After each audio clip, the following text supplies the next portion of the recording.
নমস্কাৰ দৰ্শকসকল, অমূল্যবাণীলৈ আপোনালোক সকলোকে স্বাগতম জনাইছোঁ। আজিৰ ভিডিঅ'টোৰ বিষয় হৈছে অহাকালিলৈ মানে 11 জানুৱাৰীত পুনৰ খুলিছে ইচ্ছা পূৰণৰ পৰ্টেল 1111। আপোনালোকেও কৰিব পাৰে মনৰ ইচ্ছা পূৰণ।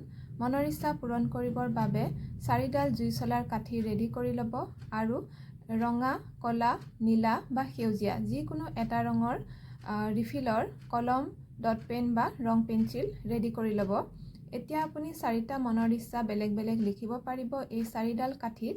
4ডাল কাঠিতে আপুনি আপোনাৰ মনৰ ইচ্ছাকেইটা লিখিব, যেনে চাকৰি, পৰীক্ষা, টকা পইচা, ঘৰ, যি লাগে আপোনাক লিখিব। এটা শব্দত লিখিব।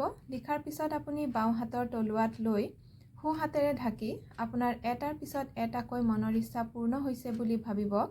আৰু যদি আপোনাৰ 4টা মনৰ ইচ্ছা নাই, তেনেহ'লে যিকোনো এটা মনৰ ইচ্ছাকেই দুবাৰ বা 4বাৰ লিখিব পাৰিব, মানে ৰিপিট কৰিব পাৰিব। আৰু বাওঁ হাতৰ তলুৱাত লৈ সোঁ হাতেৰে ঢাকি আপোনাৰ মনৰ ইচ্ছাটো পূৰ্ণ হৈছে বুলি আপুনি ভাবিব। আৰু এই কামখিনি কৰিব ৰাতিপুৱা 11:11 বা ৰাতি 11:11। এনেকৈ আপুনি হাতৰ তলুৱাত লৈ ভবাৰ পিছত জুই চলা কাঠিকেইডাল জ্বলাই এখন প্লেটত থ'ব আৰু প্লেটত থোৱাৰ পিছত আপুনি কোনো ফুলৰ টাবত বা যিকোনো গছৰ গুৰিত দি দিব।